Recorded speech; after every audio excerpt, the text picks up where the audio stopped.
Salut à tous et salut à toutes, bienvenue, on est à nouveau en compagnie de Yoshi, qui est narrative designer chez Alter et qui a travaillé, je l'ai appris en direct, vous l'avez vu, sur Monster of the Week, c'est incroyable, on apprend des choses dans dans cette vidéo en plus. Salut Yoshi. Hello, rebonjour, du coup. Bah oui, nous on continue. C'est la deuxième partie du coup de l'interview de Yoshi pour Alter et sur son travail de narrative designer en général et de ses liens avec le jeu de rôle du coup et comment il arrive à travailler lier les deux.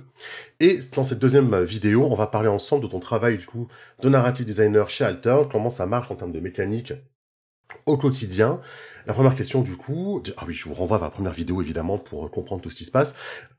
Toi, ton cahier des charges que tu dois, est-ce que tu as un cahier des charges que tu dois suivre du coup s'il y a des piliers d'univers que tu dois prendre en compte, genre qui sont marqués sur un post-it à côté de toi et que tu y penses tout le temps en fait, pour pas sortir un petit peu du cadre qu'on t'aurait imposé.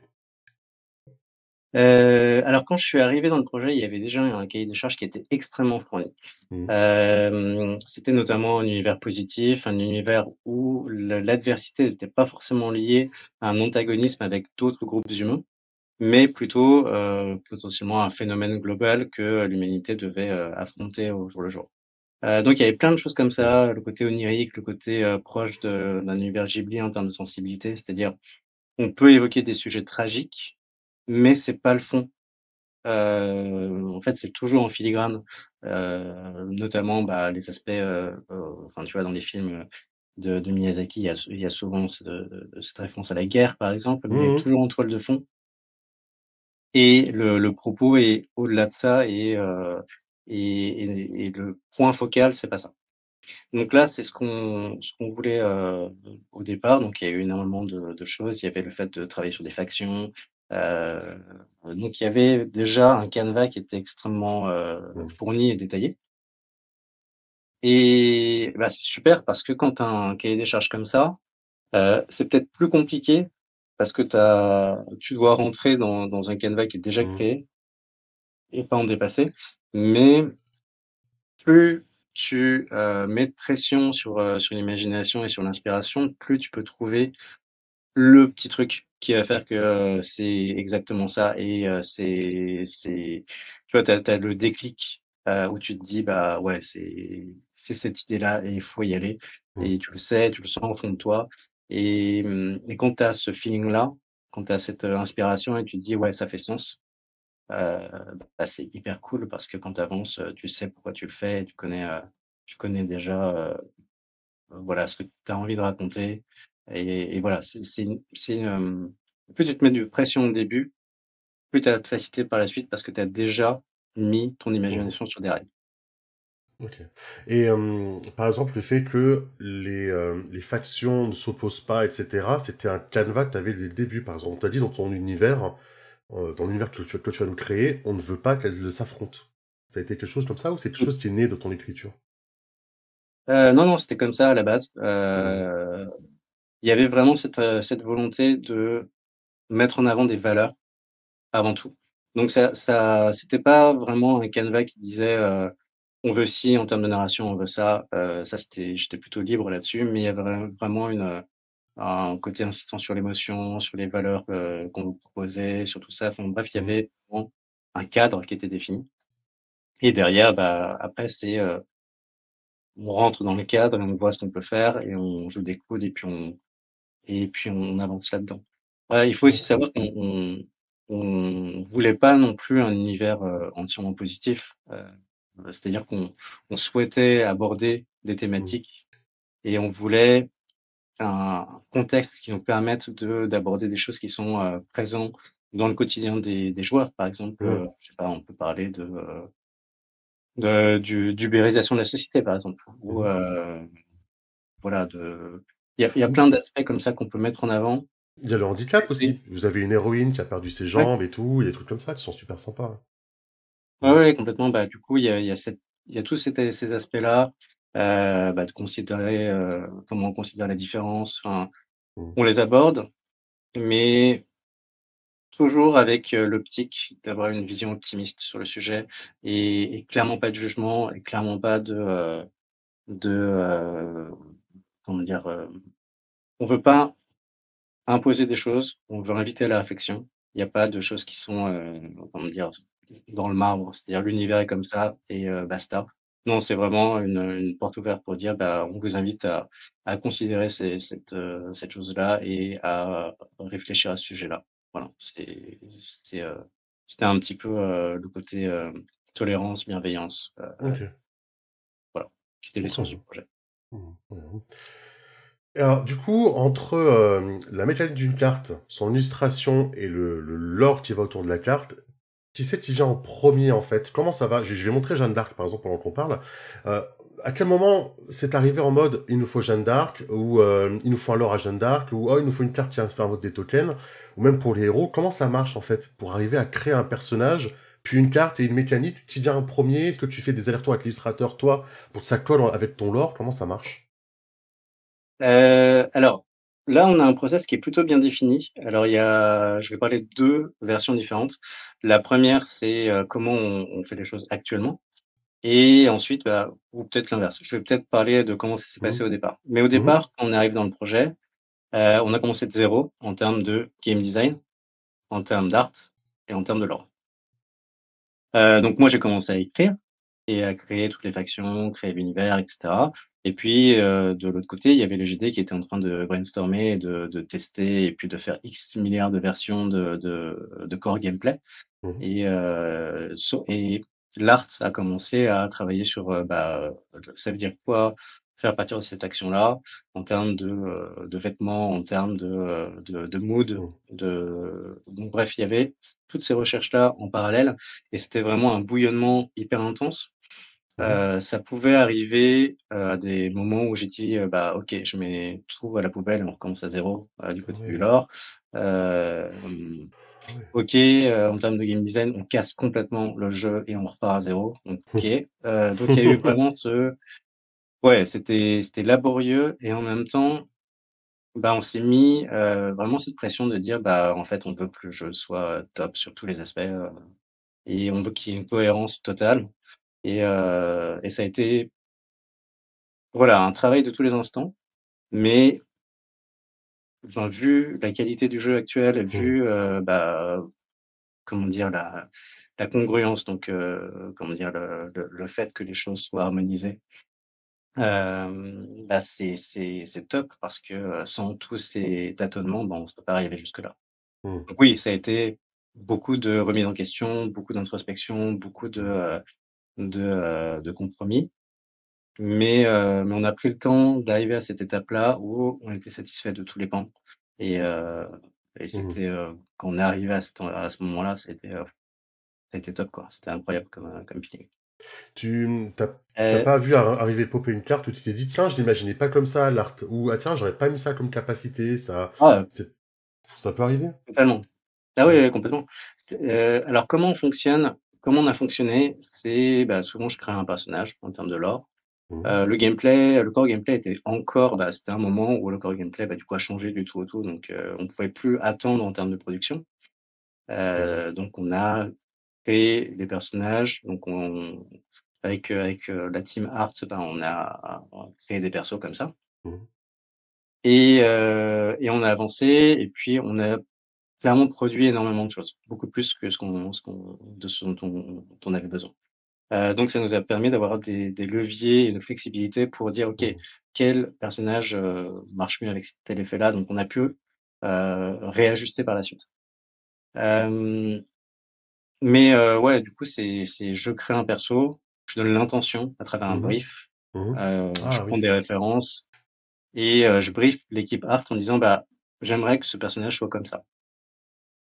Eux, bah, du coup, on fait une réunion, d'alignement entre les GD, leur art sur, heu, X personnage et on dit: «Bah, comment est-ce qu'on pourrait le représenter? Qu'est-ce qui serait intéressant de mettre en avant?» Et on retravaille en réunion les personnages pour arriver à, voilà, une intention, Mhm. un Cohérente, petit quoi. draft, un petit rough, ouais, de ce Mhm. qu'on veut et le pôle art derrière, bah, retravaille ce brief-là pour le rendre, utile aux artistes et ensuite, ils envoient à l'artiste, bah, toutes ces spécifications-là et ils vont co-travailler avec l'artiste pour arriver à une illustration finale et à certains moments, il est arrivé que le l'art final, changeait complètement par rapport à notre Mmh. intention initiale et derrière, bah, tu dois reprendre un petit peu et retravailler le lore pour, matcher Ouais, avec, ce qui a été produit. Donc il y a voilà, c'est vraiment une grosse flexibilité. oui.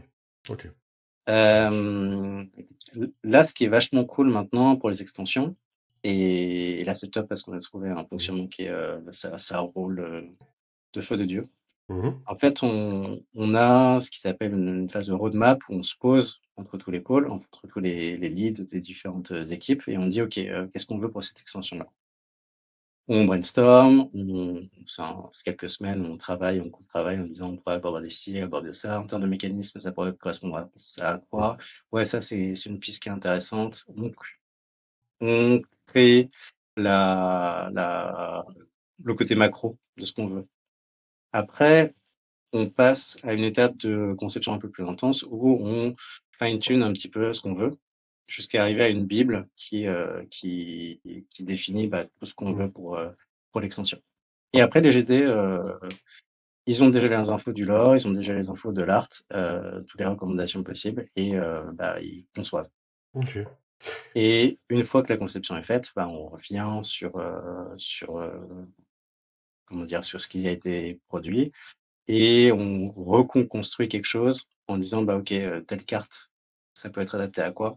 Ah, cette légende-là, elle était hyper intéressante pour Mmh. tel effet, donc on va prendre ça» et petit à petit comme ça, bah, on façonne, une extension, quoi OK. et après, c'est confié aux artistes, et cetera et Mais puis, du coup, toi, ça t'oblige à voilà donc là, écrire le monde très en avance aussi pour prévoir les prochaines extensions qui sont déjà en train d'être travaillées, par ouais, le ouais, game design et cetera. Donc tu as de l'avance parce que ouais, on tu avais dit en interview, tu avais écrit 180 000 mots pour ouais. environ pour le corset, donc l'extension, enfin le jeu de base qui va sortir là.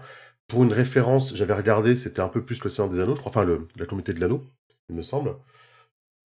C'est environ C'est la ouais, c'est moyenne d'Harry environ Potter, la c'est dans les, un truc comme ça, je crois. ouais, de Dune environ. Voilà. Ouais, Dune, voilà, Mais c'est parfait pour l'actualité. Mais du coup, là, ça concerne que le corset. Mais t'as déjà commencé à écrire pas mal de trucs pour les prochaines extensions, l'avenir du jeu?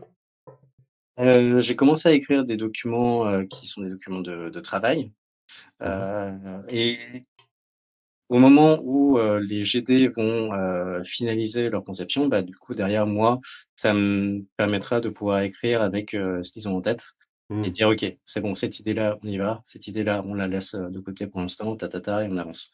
Hem, mais quoi qu'il arrive, comme je disais tout à l'heure, enfin, dans l'autre émission par rapport à Mhm. la planification, j'ai différents scénarios en tête déjà, Mhm. effectivement. Très bien.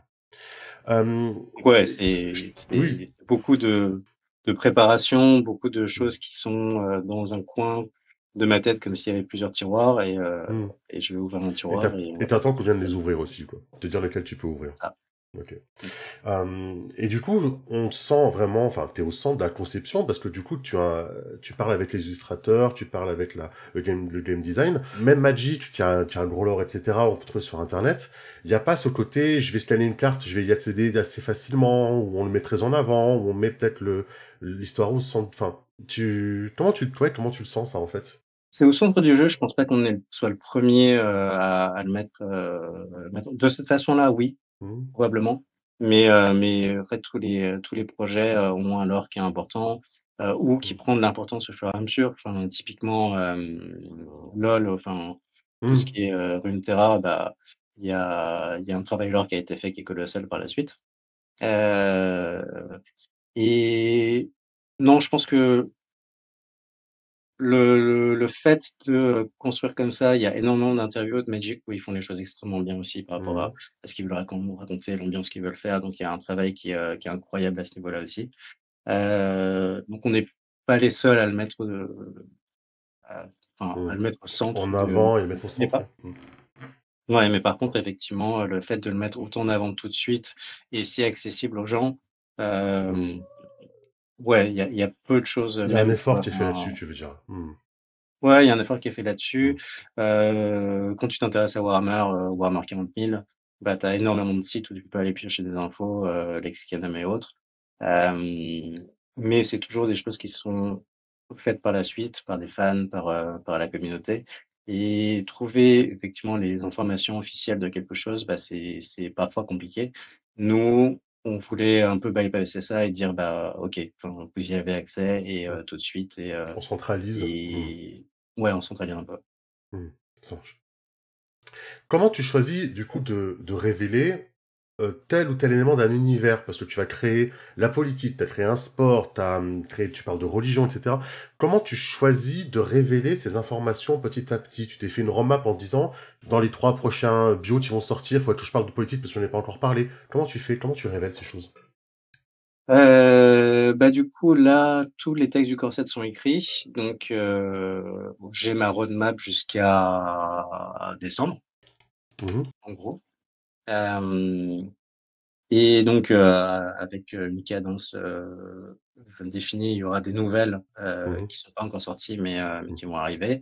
Donc ouais, c'est vraiment: «Tiens, quelle information serait bien à quel moment pour pouvoir mettre en valeur tel C'est texte?» ça, ou teaser ça et dire: c'est ça. «Bah, ah OK, Mm. mais c'est quoi ce truc?» et l'expliquer par la suite.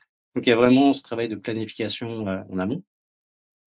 Il y a, et bah, là, vu que tout le travail de quels sont les vecteurs et l'analyse en fait de, heu, bah, quels sont les canaux dont on dispose pour exposer le lore, bah, ils sont plutôt définis, sur l'aspect jeu de cartes en tout cas. La suite, ça va être, ouais, bah, de répliquer ça sur l'extension. Donc moi, j'ai déjà ma roadmap qui est prévue sur l'extension 2 de texte. Et par la suite, bah, il me reste quand même pas mal de temps pour l'écrire, donc il y a pas de souci. On- les types est plutôt du style à te dire, t'en dis pas assez, vas-y plus loin, ou te dire, oula, t'en dis trop, retiens un petit peu quand même. Ouais, je suis tout seul, de Mm, mon côté, donc non, j'ai quand même pas mal de liberté. On est dans une structure, horizontale en termes mm, d'organisation, mm, donc on a chacun nos, aires d'expertise et on écoute, ce que le reste de l'équipe a à dire par rapport à tout ça, mais au final, chaque pôle a quand même l'écoute et franche pour pouvoir, mettre en avant leur vision. Alors ça implique beaucoup d'écoute parce qu'il y a effectivement des remarques qui sont extrêmement, judicieuses et importantes. Et derrière, il y a nos propres contraintes, nos propres mm, possibilités. Donc c'est vraiment, une analyse de tout ça, un check de mm, tout et puis on dit: «Bah, quelle est la meilleure solution à ce moment-là?» Et après derrière, bah, voilà, enfin mm. c'est la responsabilité de la personne qui est en charge de dire: «Bah, on prend cette avenue-là parce que, Ok. c'est celle qui paraît le mieux». Mm. D'accord.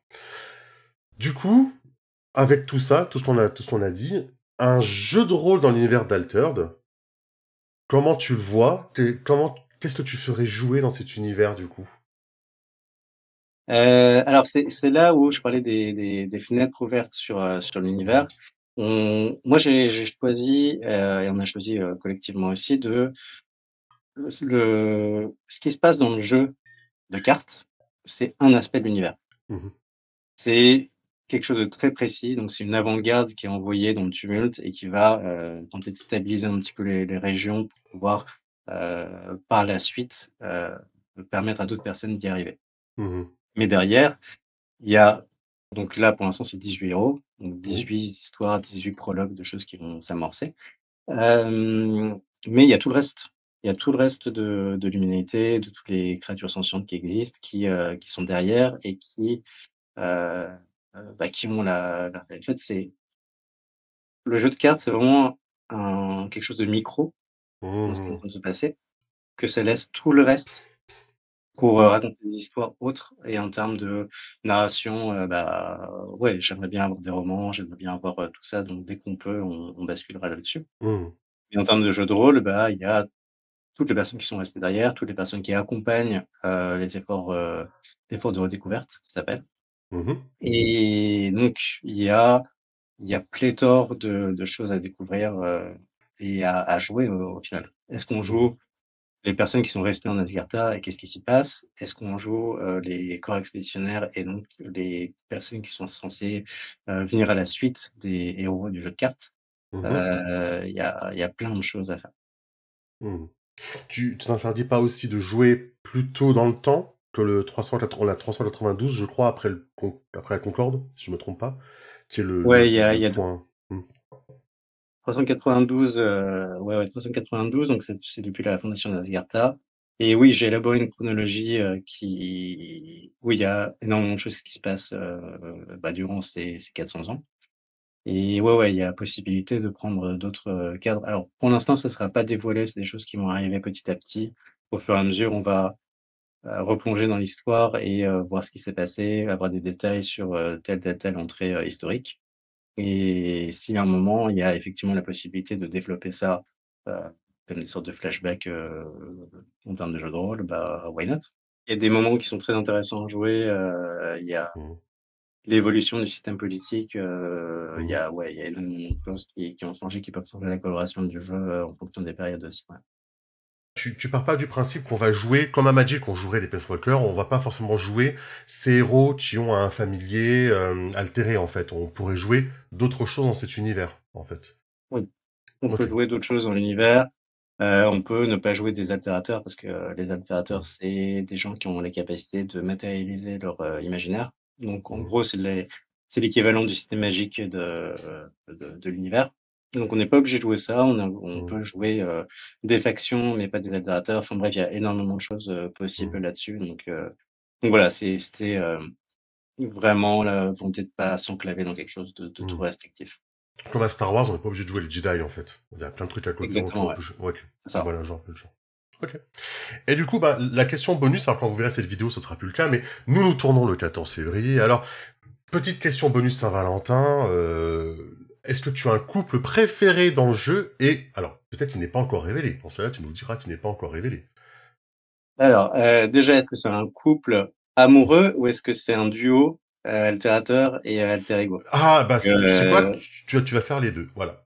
je vais faire les 2, punition, ouais, tentation, punition. J'y Heu, ai pas pensé, donc du coup, tu vas faire les deux. C'est pas du tout Ça piégé. roule. Vas-y. Bon, si je dois en choisir un, c'est dur. Mm. Et pas forcément dans les faits, OK, mais dans le lore que t'as pu créer autour ou l'attachement que t'as pu avoir au lore autour, tu vois. Pas forcément dans les faits qu'il fait, hein.